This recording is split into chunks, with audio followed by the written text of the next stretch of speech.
Right, well, welcome everyone, and to the December 7th COVID-19 community update. It's kind of crazy that it's December, but here it is. So just to start with our overview, um, sorry, can you hear me okay? I don't know if it's screening out the background. Okay, so for our community, looking at our community levels, and again, um, this is looking at kind of strain on the healthcare system. So both positive COVID cases, but also number of hospitalizations. And what's interesting about this, we continue to have a lot of activity, or the orange on the map in the northwest corner of the state. But even in places where you see green, I mean, this is just talking about COVID. So it's not taking into account all the strain on the healthcare system from flu and RSV and other winter viruses. So I think one of the interesting things I was thinking about this week is that, like, we've been looking at these maps and kind of trying to understand our world based on these maps, but really what's happening now is a much more complex picture than just COVID. So yes, COVID cases are going up, and if you look at this lovely red map, you can really see that, like, both in Arizona and in New Mexico, it's red across those two states. And if you look across the US, about 50% of counties in the US are in the red. And so that's really a difference from like 2 weeks ago when it was about 30 counties that were in the red. So this means high levels of COVID, and this map is looking at the number of positive COVID cases and the percent positivity. So how many of those tests are positive. So, I mean, this one feels kind of more like what the healthcare system's experiencing, but we don't really have an integrated view taking all the respiratory diseases into account. So this one is New Mexico specific data from COVID Act Now, and you can see over on the far right here that we're kind of hovering up and down between between medium and lowish levels. It's interesting over holidays, there's delays in reporting and also less testing. People may test a few days before Thanksgiving, but then they're like, okay, I'm going for it. I'm not testing anymore. And there's no places open to do testing. So sometimes those dips are real, and sometimes it's just because we had a holiday and there, like no data got reported. So hard to know. It looks like we're kind of on the way up again. This is the variance map, and this also, has exploded in terms of the number of different variants we're looking at. But there's kind of a couple things going on here. BA.5, which was our dominant variant, the one that we saw the most all through the late summer, really has dropped off to just a small percent. That's BA.5 in the aqua. They kind of updated the colors on this, which it's very lovely now. Very colorful. And then BQ1 and BQ1.1 are really taking over the large majority of, are the major variants at play across the US and definitely in our region as well. The one other thing I wanted to point out about this is the XBB variant. And again, no one really knows quite whether this causes worse disease or not, but it is a new variant in parts of the world. It's been very aggressive, and you can see it's starting to come into play. 2 weeks ago, it didn't even really make the map. It's now its own little purple box. So that's kind of the variant to watch. The ones we're dealing with now are BQ1 and BQ1.1. And the reason they're important is because some of our medications that we've used, the monoclonal antibody, do not work against BQ1 and BQ1.1. So we're no longer across the whole US. The FDA said don't use that bebtelovimab anymore. So we really are losing some of the medicines we've had to treat COVID. Okay, so looking at the Omicron booster, this map, like New Mexico, looks pretty good on this map. The darker the color of blue, the more people have gotten the Omicron booster. But if you look at these percents across the top, like a good dark color means only 25% of the population has gotten the Omicron booster. And here we're kind of at, more like high 20s if you take the whole population that's eligible. So that's a little bit discouraging because, you know, I know people are sick of getting COVID vaccines, but really this booster has been shown to be helpful in preventing hospitalizations and deaths. And so it really is a good protective thing to do.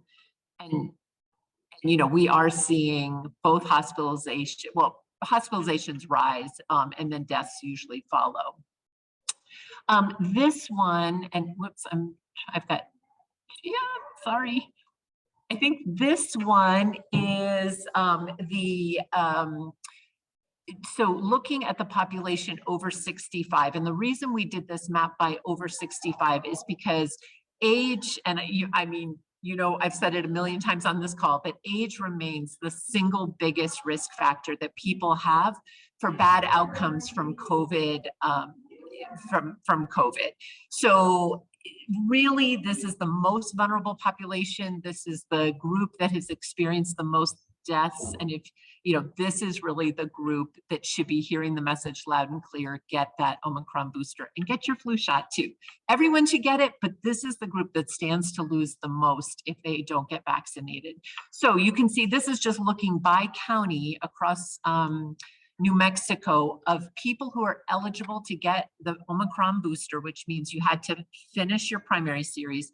Like what % of people over 65 have gotten the vaccine? So we always see pretty good uptake in Los Alamos, Santa Fe, and Bernalillo County. And then in the far Northwest, you know, IHS is a great partner and does a lot of vaccine. And then you can see the lighter blue colors are counties where the vaccine rate is not that great. But even 50%, Santa Fe, I think, wins at 50%, not good enough, in my opinion. Okay, so Omicron vaccine for kids. Pfizer did ask for authorization for an Omicron booster for children under 5 years old, and so did Moderna. What's interesting about the Pfizer one, if you remember the Pfizer vaccine for kids that are 6 months to 4 years old, it's a 3-dose series. So what Pfizer has asked for is to replace that 3rd dose with the Omicron bivalent dose. So we'll see what the FDA says about that. That's kind of pending. I mean, this week, maybe next week, maybe the week after. So our marketing team has put together an Omicron toolkit to sort of help convince people to go get that Omicron booster. And you can find them at this link. Maybe you've seen them. I think I've seen them in the paper and on a couple billboards. This I just wanted to share. We actually stole this idea from, someone sent a picture from England, and they had this battery analogy, but I really liked it because people are like, not another vaccine, or why should I get it? Are you saying the other ones don't work? So I really like this analogy because this is exactly what happens. If you think about your phone, it loses steam and it loses battery fairly, you know, different amounts of time, but it loses battery and power, and you have to recharge it. And no one would say, I'm not going to recharge my phone because it loses power every day, or, you know, it loses charge every day. We just accept it's going to work for really well for a while, then it's going to fade out, and then I'm going to have to recharge it. And so this vaccine, you do have to recharge more often than other vaccines, but it is kind of what's happening. Like we get a good antibody level, it kind of fades off, and then we have to recharge with the booster. So anyway, I love this way of talking about it. It doesn't mean it didn't work the first time or it's not a good vaccine. You just need a recharge.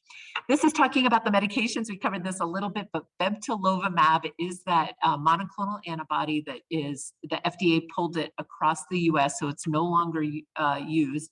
And Evusheld in New Mexico got pulled. So Evusheld was the medication you could get that it prevented COVID. So if you were at very high risk, Evusheld was an option. But because of the variants we have, it's no longer effective and it got pulled in New Mexico.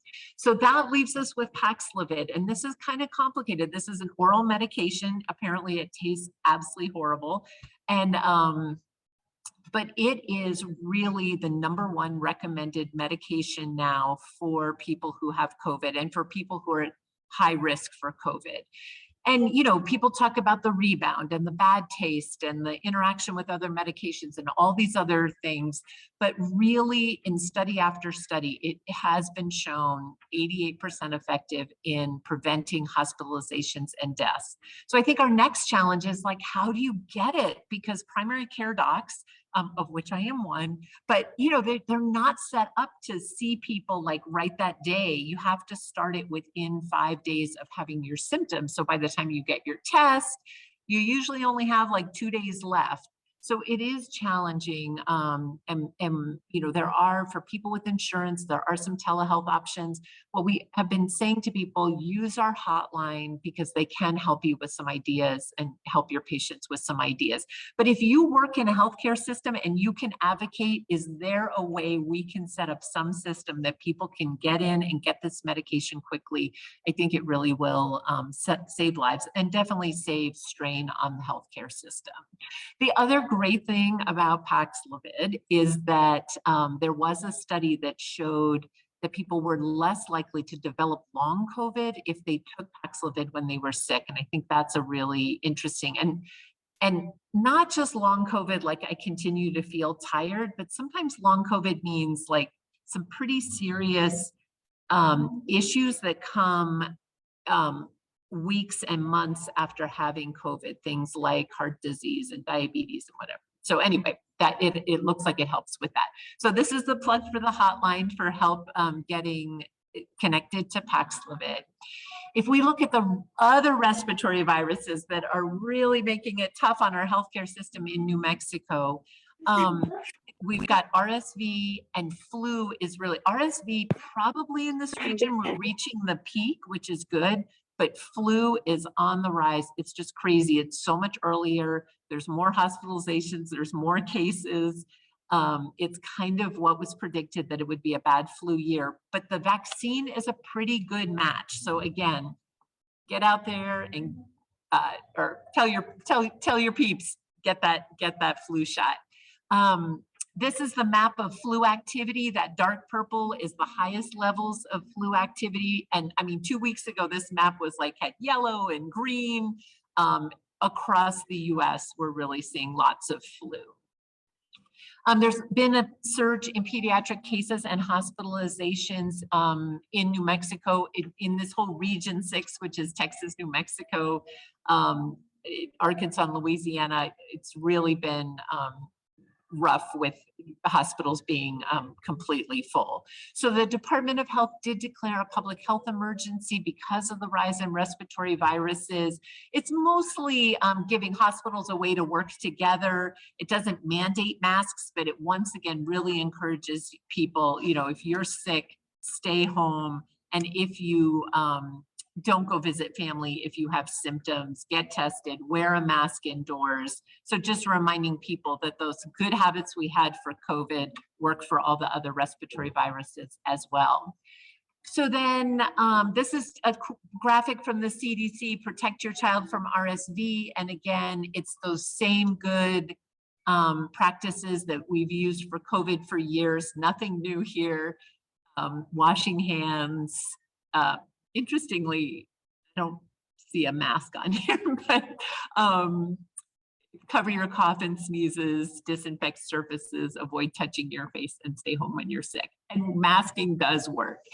So the Department of Health also has flu versus COVID webpage that has, it is really hard to tell the difference between flu and COVID. So I would say the short answer to this is get a test. There's medications that work for flu if you're at high risk, and there's medications that work for COVID if you're high risk. So getting the test can really help you decide which one it is and which medication might be helpful. And then this is the plug just to get both the COVID booster and the flu shot. You can get them the same day, you can get them 1 day apart or 2 days apart or 3 days apart, on and on and on. But really the easiest is just to go get them at the same time, have 2 sore arms for a little bit, and then you're done. Monkeypox is sort of good news on the monkeypox front. It is really fading out as an issue. We've had very few cases in the last 4 weeks, and the World Health Organization did rename monkeypox, the disease monkeypox, as Mpox, so that's nice. It has been kind of an issue that the name's a little bit stigmatizing. This is just a picture of monkeypox across the US, and you can see that it's really faded to almost 0. I think there's about like 7 to 10 cases a day that are getting reported. This is New Mexico data, and on the lower left here are the number of cases. We've been at 52 cases for, like I said, a couple, I think almost 4 weeks now. So that is all good news. And that was a lot due immunizations, as well as people changing their behavior, getting educated, and really cool to see the impact that had. School immunizations, the committee met and the secretary signed off, so no real changes to the requirements for kids immunization. I know there's a lot of worry that COVID would be required for school. That did not happen in New Mexico. So anyway, if you want to view the requirements, they're there at that link.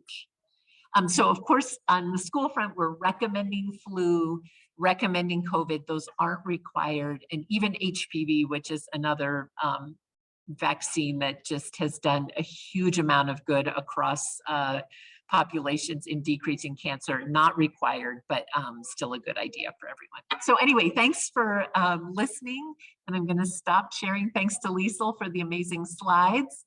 And if you have any questions, I'm happy to answer them.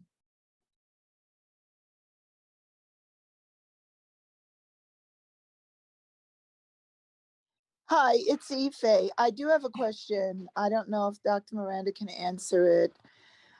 My phone was acting crazy, so I couldn't get it to unmute.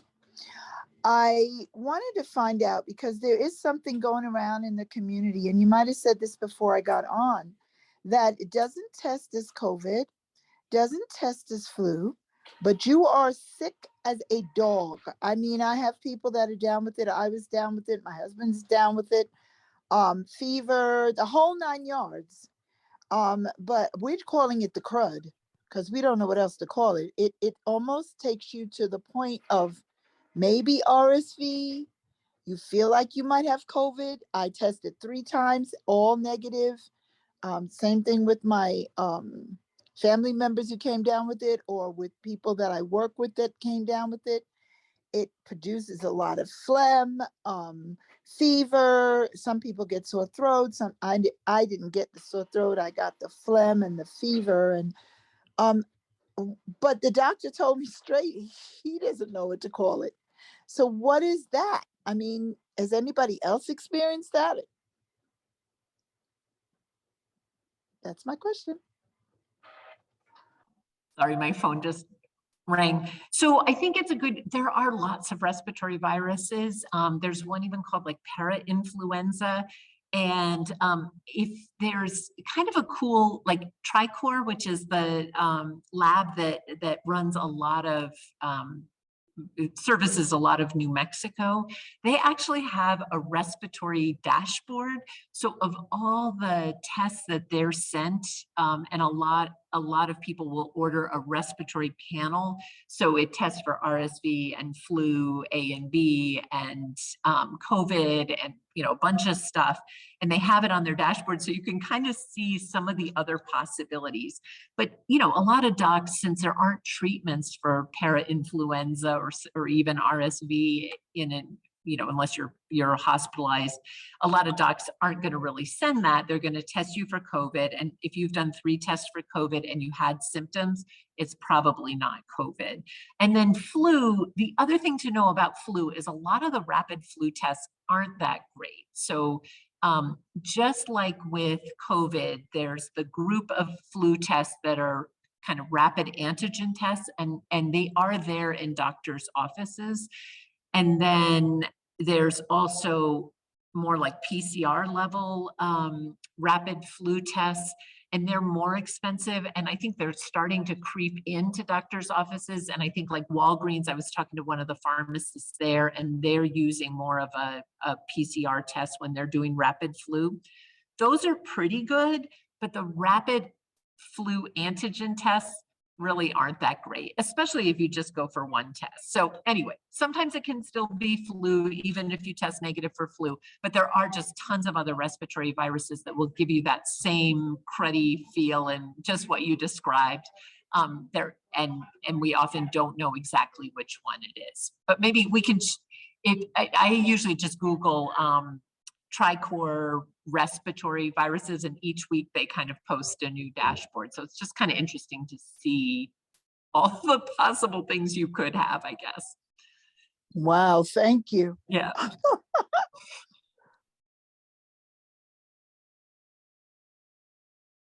Thank you. And we have another question in the chat. It's asking, how long after being exposed and testing positive can you return to contact? This is a good question, and like not as easy an answer as it used to be. So if you, and we're talking about COVID, right? I'm assuming I'm going to answer this question for COVID. So if you have COVID, you go from when you first had symptoms, and let's say you really didn't have any symptoms at all, like, just really mild. Basically, you go 5 days from when you started to have those symptoms. And if you really didn't have any symptoms, but you happened to test, you go 5 days from the test. You should isolate for 5 days and then wear a mask for 5 more days, but you don't have to stay home that second 5 days, day 6 through 10. If you had, let's say you had a fair amount of, I like the word crud that Ife's given us. So you have kind of the crud, and you've even been running a little bit of a fever. It's still like 5 days for sure that you have to stay home, but you also want to be feeling better, and you can't have had a fever for 24 hours. So let's say you still have a fever on day 5, then you have to stay home until you've had no fever for 24 hours. And let's say that happens on day 6 or 7, then you're going to wear a mask till day 10. Let me know if this is really not making sense. Let's say you had more serious symptoms, and those serious symptoms are described as more like short of breath. Maybe you did have to go into the emergency room. You've had fever. Then they're really recommending that you stay home for 10 days. And if you were in the hospital for any part of that, then you really should stay home for 10 days. For people who are severely immune compromised, like really should talk to their doctors about when to get out of isolation, because sometimes those people don't clear the viruses quickly. And so even 10 days is not enough time to stay home.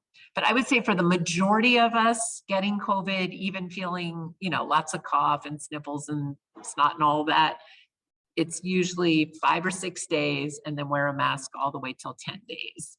And be smart about who you go see. Like, even if you're wearing a mask and it's day 8, you don't want to go see your, 85-year-old frail grandma. But, if you're going to sit in an office by yourself and not really talk to too many people, not eat lunch with people, those kinds of precautions. Does that make sense? Yeah. So 5 days is a must, 5 more days of masking, but there's a little gray area in there where you have to use some common sense, I think, about who you go see and what you do. Great. And they said thank you in the chat, so I think you did answer. Okay. Fabiola, do you want to go? Yes, I just want to comment in this in a case of a family of 3 that the husband developed symptoms and then he tests positive for COVID, but he continued testing positive for COVID after 5 days. He has a vaccine and everything, and he doesn't have any more symptoms, but he was testing positive, even after 5 days before the first positive result. And then the lady got COVID too and developed symptoms, and is going through the same. She's still testing positive. So they asked me what I do. So I say, pues stay home until you test negative. Okay, because sometimes they follow this rule and they wanted to go outside when they still have the positive result, but they don't have symptoms. Okay, so that doesn't mean that they don't have it because they don't have the symptoms. So it's what that I recommend to those specific people. And then the daughter, she doesn't develop any symptom, but she was testing positive too. So they were like a lot of confusion. They say everybody stay at home until you all test negative. Okay. And then I also want to thank you, Idalia from Amador Clinic, that she was able to provide some tests for that family at late night. So I want to be grateful for that collaboration from Amador Clinic. Thank you. Awesome. Yeah, I think so. The CDC does have this other, I described to you sort of one set of recommendations, and then they do have this other recommendation that you can try to kind of test out sooner. But if you keep testing positive, then it's almost like if you're looking, you have to pay attention to the test and not go out. But there's not a requirement to keep testing. So kind of the curious people, I mean, my daughter had COVID this summer and we were like, let's just test and see like, when do you really, and I mean, sure enough, at day 10, her test was negative. It was really interesting. She had like sort of a textbook case. But anyway, I think that is true. Like, no one really understands why some people continue to test positive for a long time on an antigen test. It makes sense on a PCR. And most people around day 10, their test will go to negative, sometimes even before, but there are a few people who will describe this just continuing to test positive. So in general, I would tell people like test at the beginning and then probably don't keep testing unless you're about to go see your 85-year-old grandma who you really want to make sure that you're really free and clear before you see her. But at least for me, it's always hard not to, like, you kind of want to peek.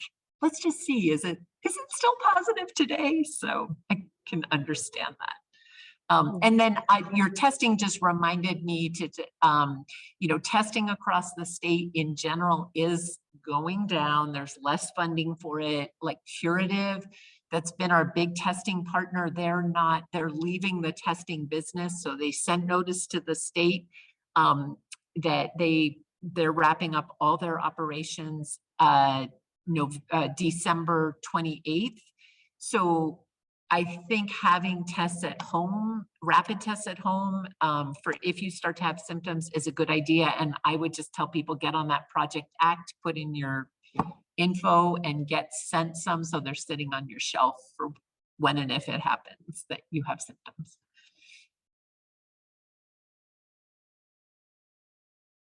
Great, and we have some hands up. Tere, do you want to go?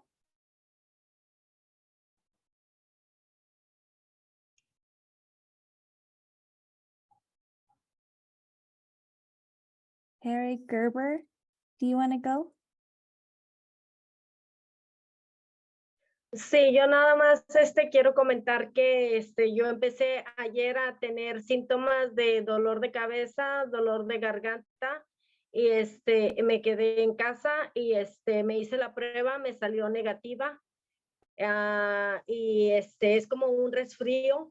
Pero no tengo temperatura y esta mañana hablé a la doctora para ver si me podía dar algo, nomás me dijo que si era como gripa y no tenía temperatura, que me quedara en la casa y tomara para medicamento para la gripa y para la garganta. Me hice la prueba ahorita y me sale negativa. Es todo lo que quería compartir. Okay, so she shared how yesterday she woke up feeling a headache and like a throat ache, but she didn't have a temperature and she took a COVID test and it was negative. And then when she went to the doctor asked about how, because she didn't have a temperature and because there's a negative COVID test, it might be the flu, or might be a cold. And so she wanted to share that. But she kept testing negative, but still feels sick, and what to do. Yeah, I think it is, we do have to shift our thinking a little bit. Like really the last 2 winters, all we've seen is COVID. Like the line was almost flat for flu last winter. We didn't see any RSV, and people weren't even really testing for all these other viruses.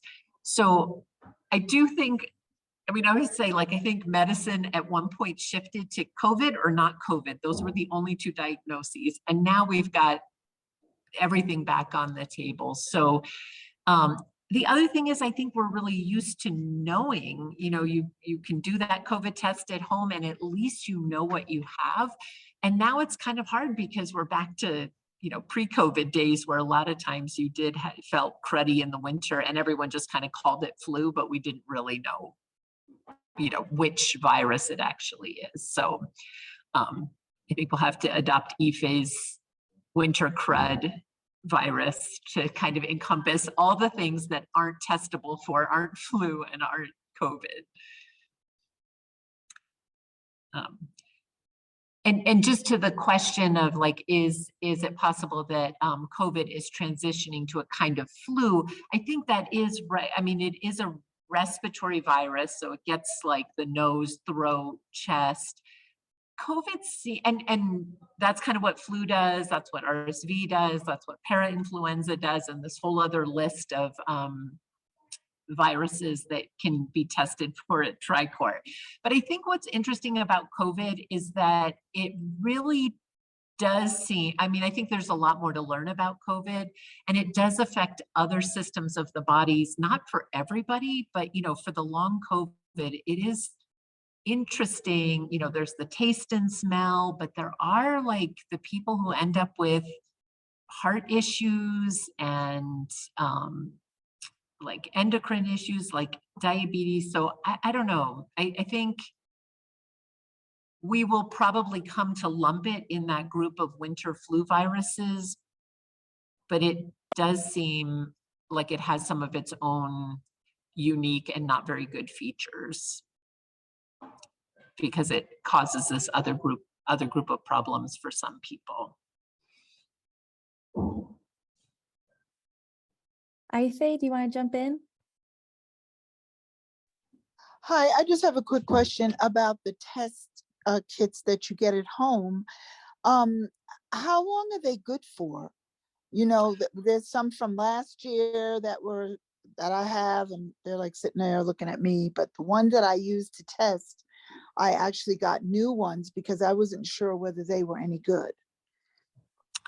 Yeah, that is a great question. And so in general, most of the tests when they were originally distributed had about a 6-month expiration date. Most of them have gone back to the FDA to say, look, we're still doing well, like these are still working at 9 months. Then they went back again and said, we're good at 12 months. So it's very confusing. The best way to know is to Google the brand that you have, and then usually there's information about expiration dates.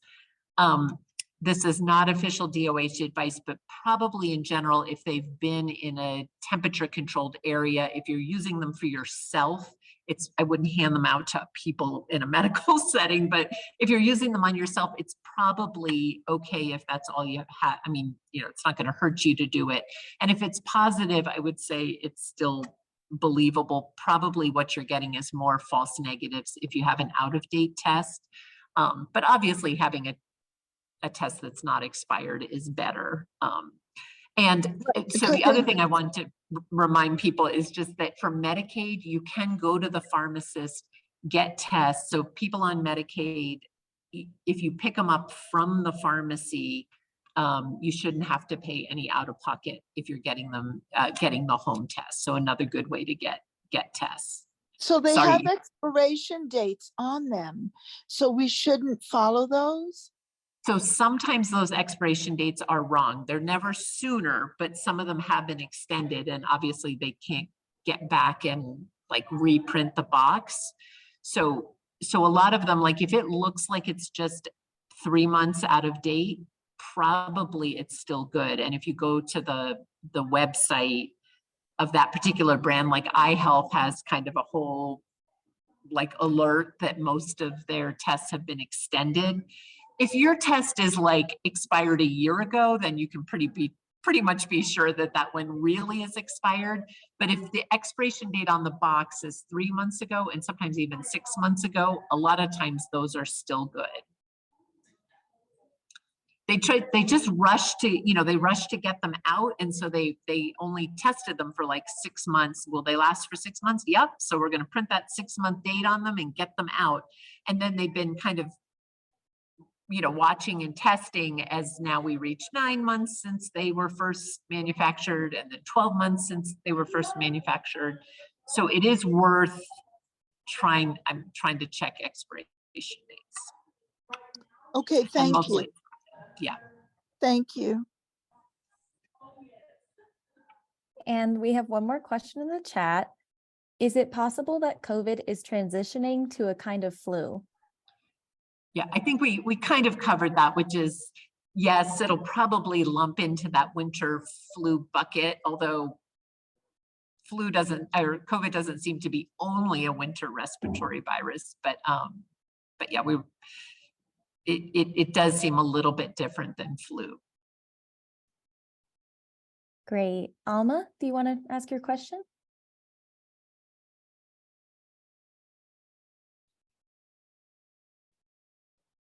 Alma, are you there? Sí, buenas tardes. Soy Alma Torres de ECM, East Central Ministries, y la clínica de One Hope. Tengo una pregunta. Es sobre las pruebas de COVID. Me gustaría saber si como organización podemos o hay alguna forma de tener más pruebas para darlas a la comunidad, porque pues sí, algunas estamos dando las que están expiradas, pero se nos están terminando. Sé que hay un link donde se pueden pedir más, pero esto es para las personas que tienen una aseguranza, pero y para las personas que no tienen aseguranza, ¿cómo podemos conseguirlas y dárselas a la comunidad? Is there any way, a link or access to where we can get more tests to distribute to the communities? I just post the link on the chat for the ACT. Yep. So for ACT, it's going to be keep that link, and that's going to be like person by person. You can't order a whole bunch of them to distribute to the community. So if you're looking for like your clinic, One Hope, to get to be able to have a test to hand out, the county emergency managers are worth a try. They were just all offered free tests, like the US government's kind of unloading some of the tests that they had been sending out, but then as you know, they stopped that mail order program. So we reached out to all the county managers and said, do you want to order some tests for your counties? Some of them, I don't remember which ones off the top of my head, but I think the Albuquerque and Bernalillo County emergency managers are usually kind of on it for these kinds of projects. And so they just put in an order, and I think they'll be delivered like next week or the week after. And then the other is we do have a form, and unfortunately it's not like an online link, but I can send it to Liesl and Sarah to send out. The state has a limited number of tests, but we are happy to give you some if we still have some in our warehouse, and that you just have to fill out a form and email it to the email that's on the form. Oh, good. So the county managers do still have some, or it looks like Torrance County emergency manager. But like I said, a fair number of them did put in an order that should be arriving soon. So it's worth, even if you've been told no before, it's worth double checking going forward. What we have been doing is each of the promotoras, they are helping the community members to order them. And it's like a 5 tests in a box for a family each month. So one of the recommendations that I give to the CHW, they just call the people that are that they already ordered some and to see if they still need, because to prevent the holidays reunion. So every family have at least 10 of those tests for there. We have Hispanics, we have big families, so it's something that we can do too. Yeah, 5 is probably not enough, but I guess if you order every month, maybe you can get a little backlog or use a different address. Yeah, it is interesting, like every county, they'll send us data by zip code, and almost every zip code in New Mexico has ordered some. And I started Googling some of the zip codes that hadn't ordered, and they do look like the middle of a national forest, you know. So I think you guys have done an excellent job getting the word out. And certainly if you look on a county level, every county in New Mexico has ordered. And we did just re-up our order with Project Act, this mail order. So their project only goes through the end of February. Unfortunately, we're hoping that they'll extend, but we just bought more tests. I mean, gave them money for more tests so that we'll be able to maintain through the end of February, because we were running out. So great, and thank you for all your work getting the word out about that.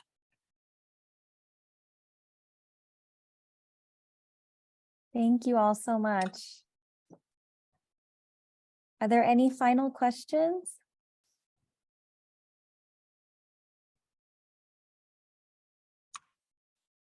All right, well, it's great to see you all.